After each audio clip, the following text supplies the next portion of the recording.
Ito yung sunod. Halaka, Diyos ko po. Mga kababayan, ito yung sunod natin pag-uusapan. Ano yan, Ken? Ito po, mga kababayan, bukod dyan sa tatlong counts, tatlong counts na kaso ni Sara, mga kababayan, na dalawang grave threat at isang inciting to sedition, isa pa to sa rason, mga kababayan, na si Sara ayaw umuwi. Ewan ko kung uuwi pa yan o hindi na.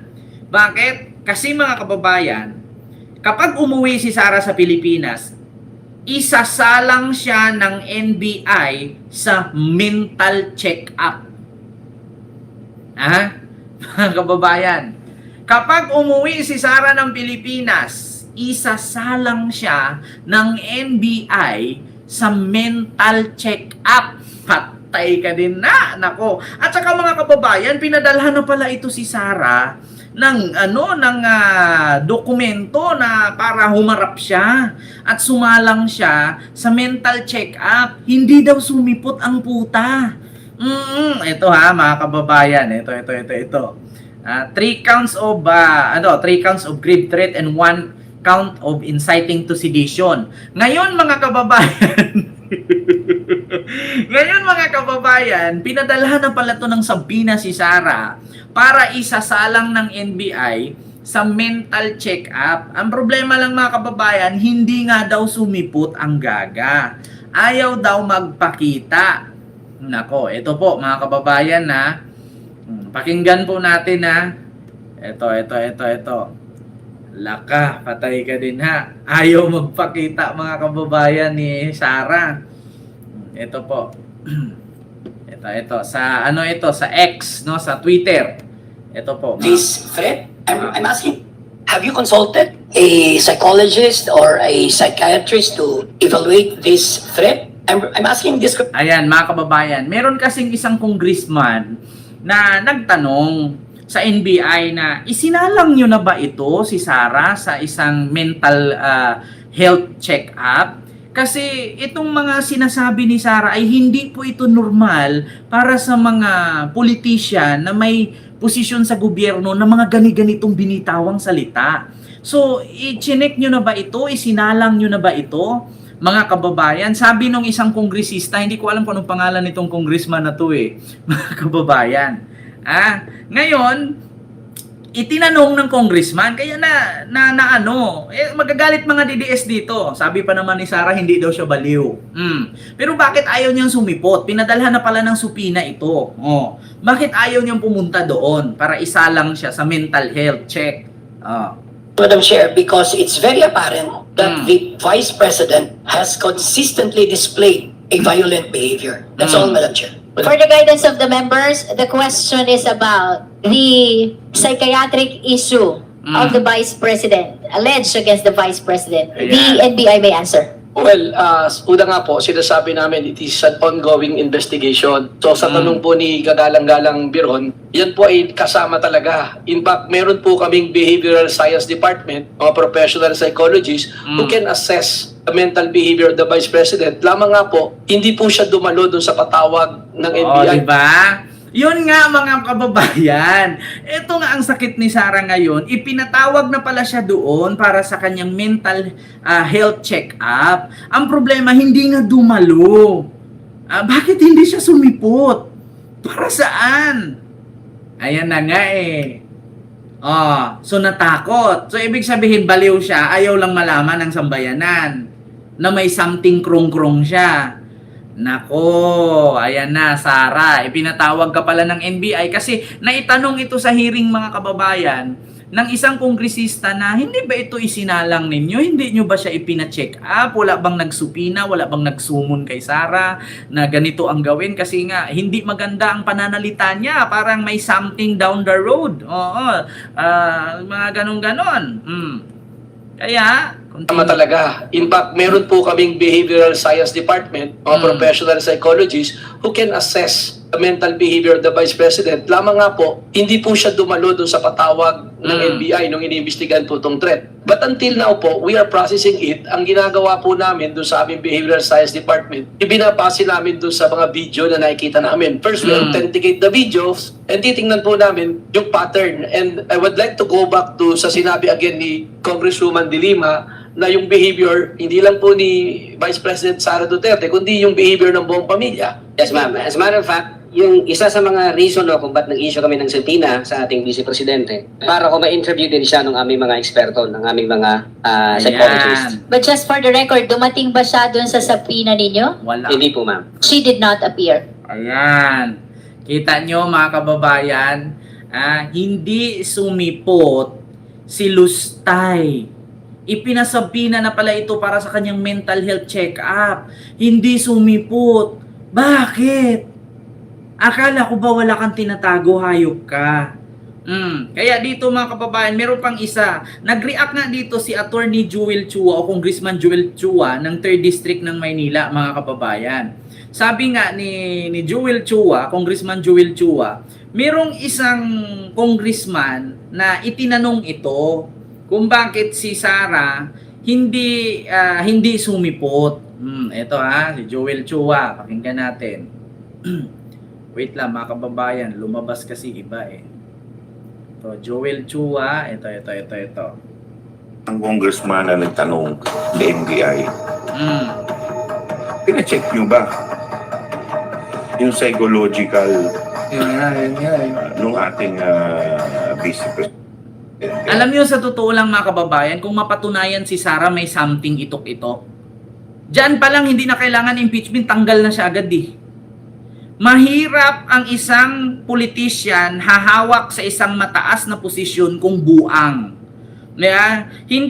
Meron kasi sa konstitusyon natin ng ganun mga kababayan, batas kasi natin yan, na ang isang politiko hindi po pwedeng humawak sa isang mataas na posisyon kung ito'y may sayad.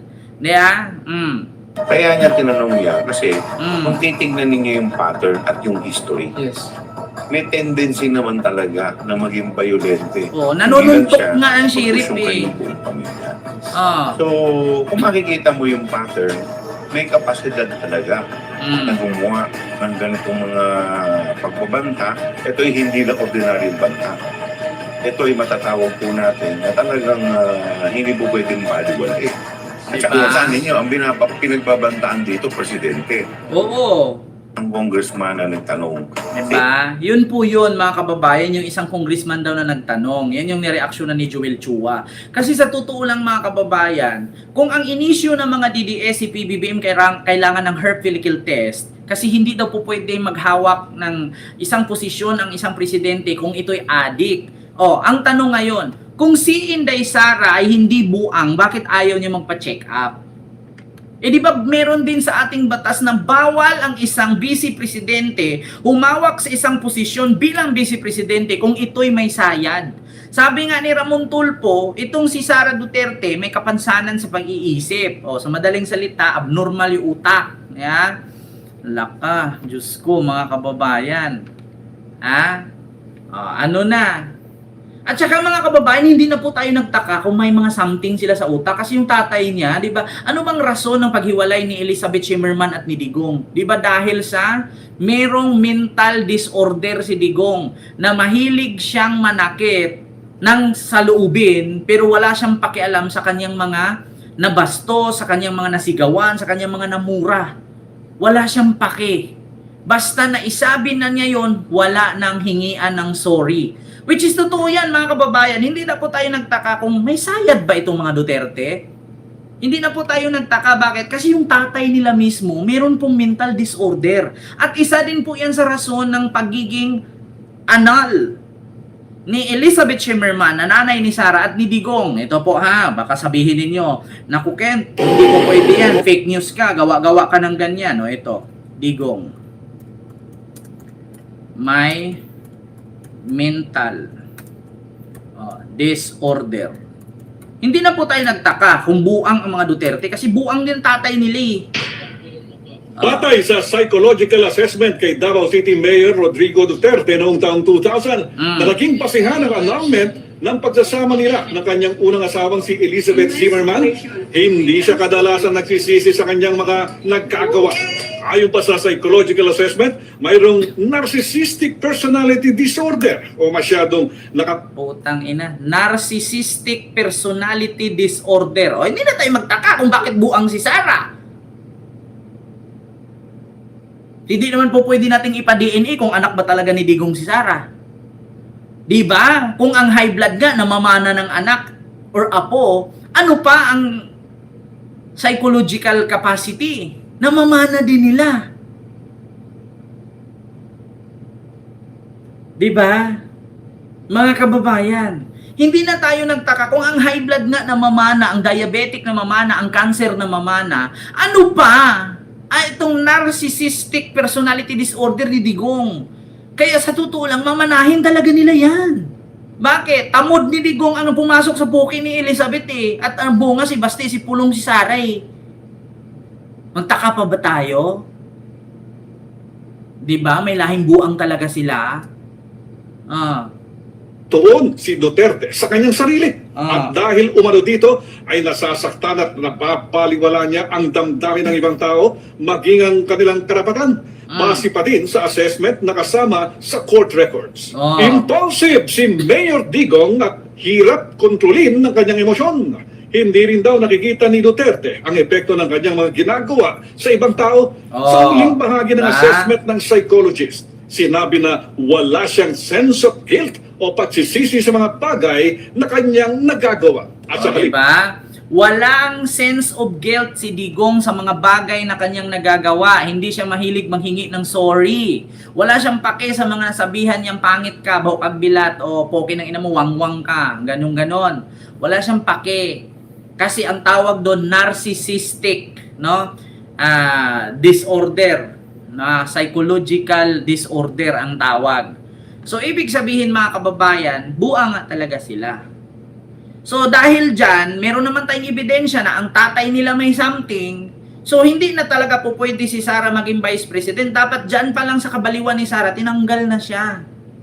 Bakit, mga kababayan? Saan ka nakakita? Nanuntok ka ng sheriff. Mayor ka. Tapos yung sheriff, nagpatupad lang naman sa utos ng Korte Suprema na palayasin ang mga nakatira dun sa squatter na hindi naman nila yung pagmamay-ari. Hinanap ang sheriff. Asang sheriff? Asang sheriff? Gisontok ang mata. Nagkulay violet. Nagkakaroon ng kaimito ang mata ni sheriff. Kita mo mga kababayan?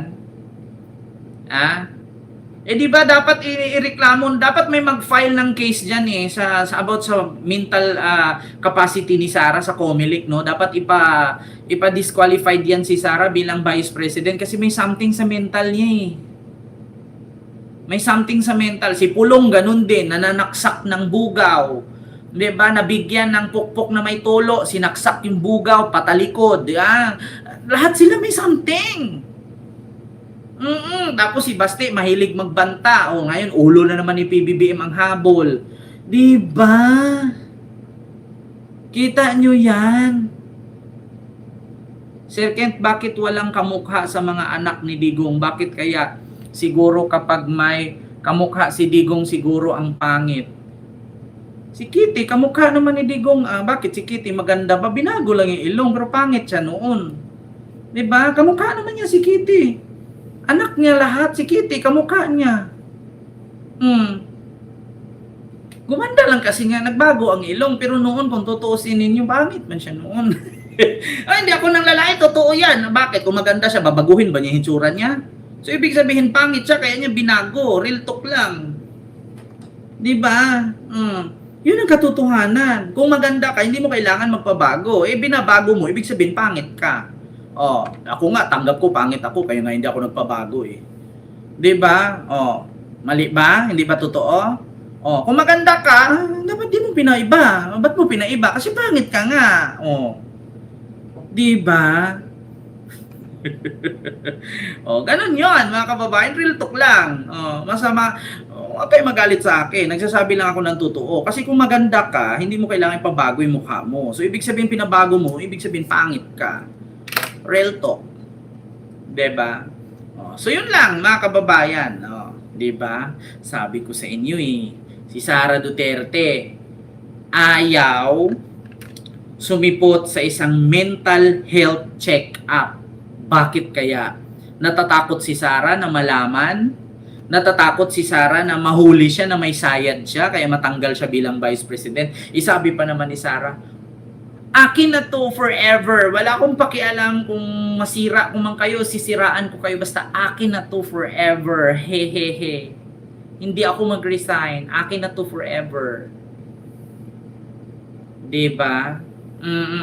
Kent, anong major mo? Major problem po. Mamari Flor bumagat.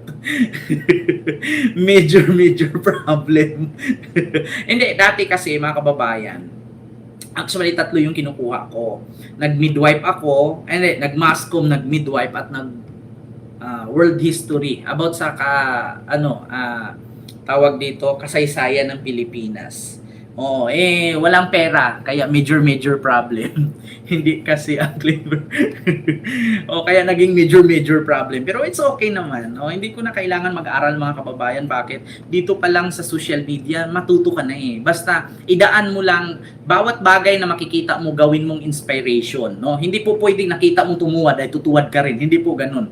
Pag nakakita ka na maganda ang isang, halimbawa, mayroong vlog na may story, na hindi dapat ganun. Pag nakita mo may gutom, tulungan mo, ganyan. Gawin mong inspiration.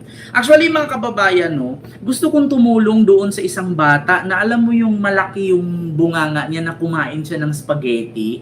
Bago tayo mag-end, gusto ko lang tanungin mga kababayan, taga saan po ba yun? Yung bata na kumain ng spaghetti na mahaba.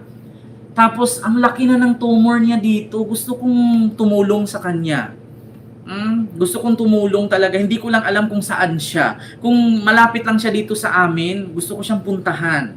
Gusto kong mag-abot sa kanya kahit isang tali man lang. Sure yan, isang tali man lang. Kasi naawa ako sa bata. Naawa ko nung kumain siya. Diba? Napanood nyo ba yon mga kababayan? Yung isang bata na kumain ng spaghetti na ang laki ng dito niya. Diba? Oo, naawa ako, nakita ko. Kaya nakapasyal ka na dito sa Siargao. Gusto ko nga sana dyan, ma'am. Kaso lang, ayaw kong pumunta dyan. Ang daming dyan. Ang daming Lebanese dyan. Ang daming Israelita dyan. Oo, baka bastusin ako. Baka magkajowa lang ako dyan. Diba? Oo. Diba, mga kababayan? Hindi nyo ba napanood yon, Ma'am Mabel, Kenjo ng Serisa Force, yung bata na kumain siya? Hindi, magkaiba po yata yon yung bata na kumain ng fried chicken. Basta ang laki ng ang laki ng bunganga niya dito na may tumor. Pwede naman daw siyang operahan. Ang problema lang kung kayanin ni baby. Napanood ko ngayon, gusto ko nga mag-abot talaga ng tulong sa kanya. Kasi alam niyo, sa totoo lang mga kababayan, bihira lang kasi yun sa buong mundo na may ganun na bata, ang lakas ng kanyang fighting spirit. Pero yung makita mo yung hitsura niya na ganun na yung labi niya, bukalkal na, tapos basta naawa ako sa kanya. Sa totoo lang, dapat kayo mga politiko, ganun yung tulungan ninyo eh. Gusto ko nga siyang ilapit sa Malacanang, basta matulungan lang siya. Gusto kong ilapit sa Malacanang, gusto kong makalapit man lang kay BBM at maibigay man lang yung video na yun. Sa totoo lang. Mga kababayan, naawa ako sa kanya, sa totoo lang. Sobra. Kagabi nung pinanood ko, sabi ko, ang laki ng fighting spirit ng bata na to. Parang gusto niyang mabuhay, parang malaki yung tsansa na gusto pa niyang di ba? Oo, Ma'am Arlene Moreliano, nakita ko talaga siya. Gusto ko talaga siyang tulungan. Nawala hindi ko alam anong pangalan nun. Na-post yun kagabi. Na-scroll ko lang. Sabi ko, kawawa naman to. Pwede bang ilapit natin to sa mga politician, sa mga politiko? Magkano lang naman yung 1 milyon kaysa naman sa mga mali-malitang ninakaw ninyo? Diba? Pwede daw kasi siyang operahan. Pero ang tanong kasi kung kaya ng katawan niya. Marami naman daw gustong tumulong, pero mas gusto ko yung pag inoperahan siya ay dapat yung sa private para maalagaan talaga at ilabas na lang siya yung okay na. 'Di ba? Gusto kong sana pagka halimbawa ayoko kasi magsalita ng about sa mga politics na mga pupunta ako sa ganito. Ayoko ng ganun eh. 'Di ba? Marami naman akong nakakausap, pero Minsan nga iniimbitahan nga ako, ayaw ko lang talaga pumunta. 'Di ba? Sana kung may time man ako makapunta ng Malacanang, ipakita ko talaga. Kung makalapit man ako kay First Lady o di kaya kay PBBM or kay Yussi Castro, ilapit ko. 'Di ba? Oo. So sana napanood din yan ng mga kapwa ko vloggers. Yeah. So yun lang. Mga kababayan, sabi ko nga sana makita ito ni Ibana, sana makita ito ni Zainab, sana makita ito ng, alam niyo yung babaeng puro tato, yung magandang babae na puro siya tato, tapos may tinulungan siyang bata din na naninilaw yung ano, tapos pinadala niya sa India, pinaoperahan niya sa India. 'Di ba? Bibi Milay po yung pangalan niya, Milay. Yun ba yun si Bibi Milay? Oo, meron din yung babaeng ano, puro siya tattoo, tapos pati mata niya may tattoo, pero may foundation siya about sa may mga cancer na bata. May charity siya, tapos ayun. Sana gusto ko talaga siyang ano, kahit mabigyan ko man lang siya ng isang tali, no? Pag sinabi natin isang tali, mga kababayan, alam niyo naman yung isang tali ng pera. Kikitain ko naman yan eh. Pero yung buhay kasi ng bata, hindi eh. Kaya gusto ko siyang tulungan. Kahit isang tali man lang yung abot ko naman eh. Kahit isang tali, kaya ko naman. Ang tanong lang kasi, hindi ko alam kung saan. Kung taga saan siya. Kasi puro sa comment kasi, wala naman eh. Hindi ko malalaman. Oo. Hindi ko malalaman kung anong lugar yun at sino ang pwedeng bigyan. 'Di ba?